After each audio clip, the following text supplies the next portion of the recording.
Good morning प्यारे बच्चों। आज है डेट 6 अगस्त। आज हम करेंगे वर्कशीट नंबर 14। सब्जेक्ट है आपका इंग्लिश और क्लास है आपकी 9। तो आज का हमारा टॉपिक है डिस्क्राइबिंग पीपल। तो बच्चों देखो, आपने अपनी हिंदी की क्लास में विशेषण पढ़े होंगे, ठीक है ना। विशेषण क्या होते हैं? जो किसी की विशेषता बताते हैं, तो उनको इंग्लिश में एडजेक्टिव कहा जाता है। अब एक तरह से ये डिस्क्राइबिंग वर्ड होते हैं, ये बताते हैं कि लोग कैसे हैं, अच्छे हैं, बुरे हैं, लंबे हैं, छोटे हैं, ठीक है, उन्होंने कैसे कलर के कपड़े पहने हुए हैं। तो हम तीन तरीके से क्या कर सकते हैं, लोगों को डिस्क्राइब कर सकते हैं। एक तो उनकी फिजिकल अपीयरेंस, यानी कि वो दिखते कैसे हैं, छोटे हैं, बड़े हैं, उनकी आंखें कैसी हैं, उनके दांत कैसे हैं, ठीक है ना, ये तो फिजिकल, वो दिखते कैसे हैं। उनकी पर्सनैलिटी देखो तो कि भाई वो ऑनेस्ट हैं या फिर डिसऑनेस्ट हैं, ईमानदार नहीं हैं, किस तरीके के हैं वो। और तीसरा फीलिंग्स और इमोशंस में, कि वो हैप्पी हैं, उदास हैं, एक्साइटेड हैं, उत्सुक हैं। तो तीन कैटेगरी कौन कौन सी हो गई? एक तो फिजिकल अपीयरेंस के अकॉर्डिंग, दूसरा हमारा उनकी पर्सनैलिटी के अकॉर्डिंग, और तीसरा फीलिंग्स एंड इमोशंस के अकॉर्डिंग। तो जो शब्द किसी पर्सन की विशेषता या फिर किसी वस्तु की विशेषता बताते हैं, उन्हें एडजेक्टिव कहा जाता है। The part of a speech और category of words we use to describe people are called adjective. ठीक है, आपने हिंदी में विशेषण पढ़े होंगे, तो एग्जैक्टली इंग्लिश में एडजेक्टिव वही होते हैं जो आपके हिंदी में विशेषण होते हैं। तो बच्चों यहाँ पर आपको एक पिक्चर दी हुई है, इसमें आपको नीचे एक पैसेज दे रखा है। तो यहाँ पे इन्होंने बोला हुआ है कि read the description of Meena. जो मीना की डिस्क्रिप्शन नीचे पैराग्राफ में दी हुई है, बताया हुआ है कि मीना क्या कर रही है। The describing words have been underline, और डिस्क्राइबिंग वर्ड्स जो है उनको अंडरलाइन कर दिया गया है। तो देखिए, Meena is the girl in front, ठीक है, मीना एक लड़की है जो सबसे आगे है। शी इज वियरिंग पिंक, कैसा कलर का पहना हुआ उन्होंने? पिंक कलर का। कैसे कलर का? पिंक कलर का, ठीक है। एंड रेड कलर शर्ट, और रेड कलर की शर्ट पहनी हुई है, ठीक है। तो अब ये देखिए, she has a big black and round eyes. तो यहाँ पे देखिए उनकी अपीयरेंस बताई जा रही है कि वो कैसी दिखती है। शी हैज ब्लैक हेयर, उसके अब यहाँ पर किसकी विशेषता बताई जा रही है? बालों की। She has black hair. She is smiling and seems to be enjoying with her friends. तो वो क्या कर रही है? यहाँ पे इमोशंस बताए जा रहे हैं कि वो स्माइल कर रही है और एंजॉय कर रही है अपने फ्रेंड्स के साथ। तो यहाँ पे उसकी इमोशंस को दर्शाया जा रहा है। तो बच्चे यहाँ पे देखिए, यहाँ पर आपको स्पेस दिया हुआ है, खाली जगह दे रखी है। इसमें क्या करना है, आपको किसी भी एक फ्रेंड को उठा लेना है। ये आपकी मर्जी है कि जो भी आपको फ्रेंड अच्छा लगे। जैसे one of our friend is wearing a yellow top and brown knicker, and या फिर आप ये भी उठा सकते हो, ये भी उठा सकते हो, ठीक है। यहाँ पे सबके वर्ड दिए हुए हैं, तो मैं इस लड़की को उठा रही हूँ, मुझे थोड़ी इंटरेस्टिंग लग रही है और काफी खुश भी है ये, ठीक है। तो आप इनमें से पिछले वाले तीनों में से उठा सकते हो। तो मैं लिखती हूँ कि one of her friend is wearing blue dress, ठीक है। She is having two ponytails, okay. ये देखिए, ब्लू ड्रेस, टू पोनीटेल, ठीक है, और वो बहुत ही एक्साइटेड लग रही है। शी इज वेरी एक्साइटेड, ठीक है। She is jumping, she is jumping.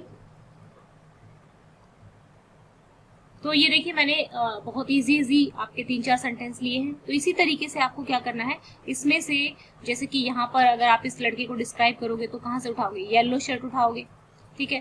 फिर आप ये रनिंग है, ये भाग रहा है।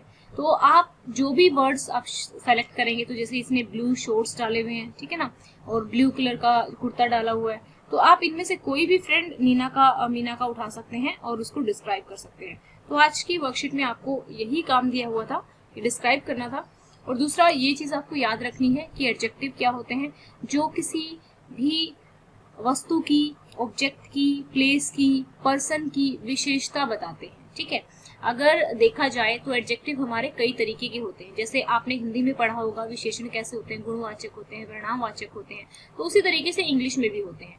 तो एक बार मैं आपको थोड़ा सा दिखा देती हूँ सो दैट कि आपको थोड़ा समझ में आ जाए कि एडजेक्टिव है क्या। आई होप आप लोगों को ये तो समझ में आ ही गया होगा कि एडजेक्टिव है क्या।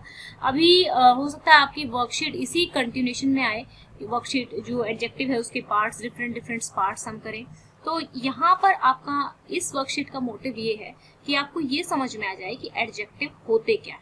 तो एडजेक्टिव एक तरह से बस क्वालिटी बताते हैं, विशेषता बताते हैं कि, और 3 कैटेगरीज में बताई जाती है। ठीक है, तो ये देखिए एडजेक्टिव विशेषण होते हैं। एडजेक्टिव जो वर्ड होते हैं वो किसी नाउन या फिर प्रोनाउन को क्वालिफाई करते हैं, यानी कि उनकी विशेषता बताते हैं। अब नाउन क्या होता है, नाउन जैसे राम है, सीता है, गंगा है। ठीक है, किसी भी जगह का नाम, किसी भी पर्सन का नाम क्या कहलाता है, नाउन कहलाता है।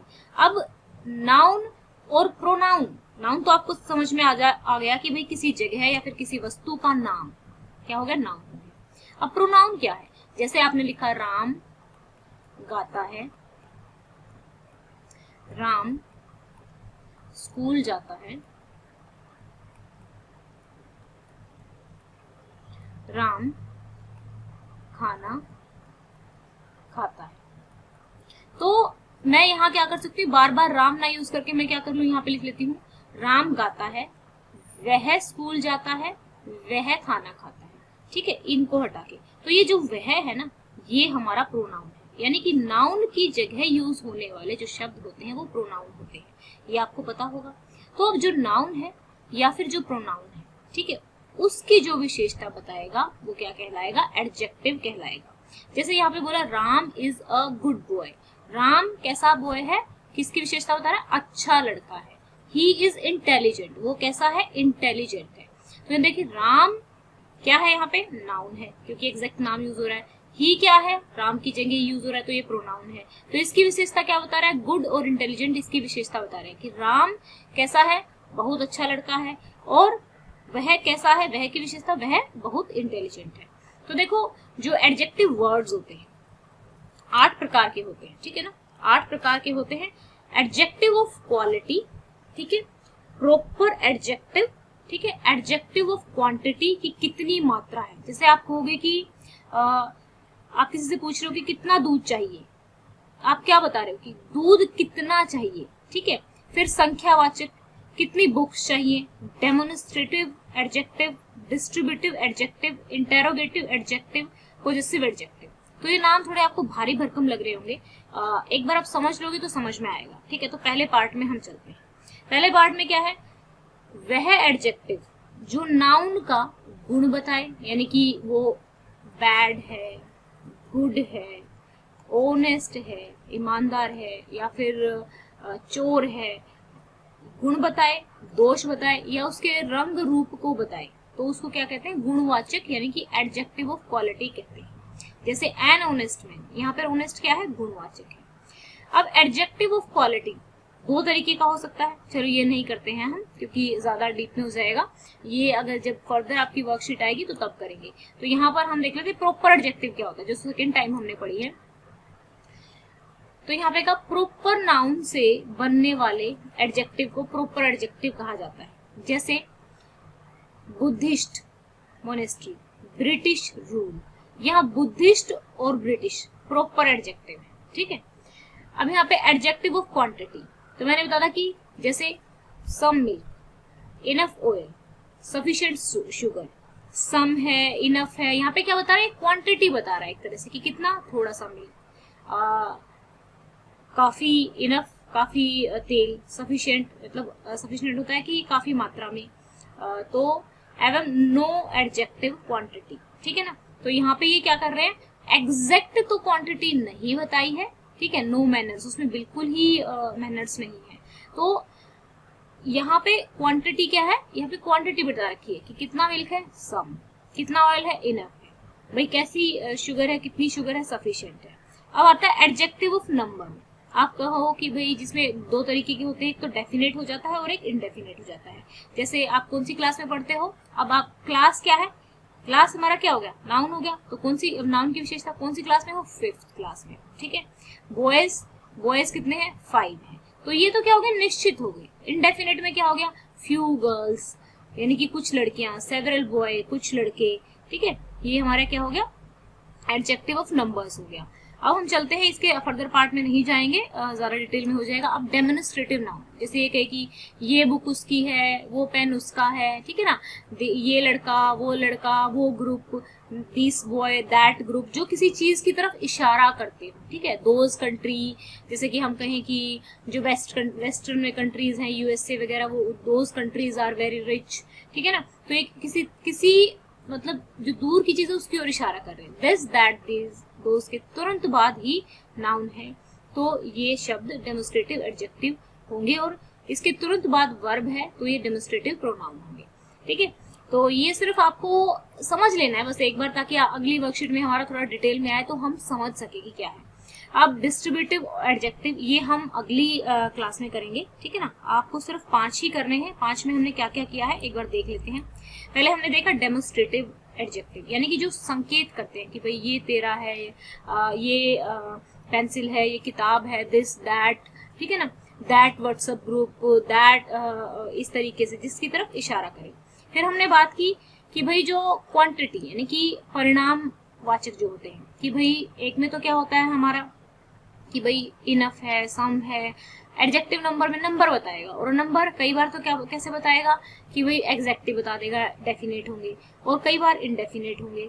तो जैसे इनडेफिनेट होंगे फ्यू गर्ल्स, सेवरल बॉयज, ठीक है ना। तो इसमें मतलब नंबर्स आ गया एक तरह से।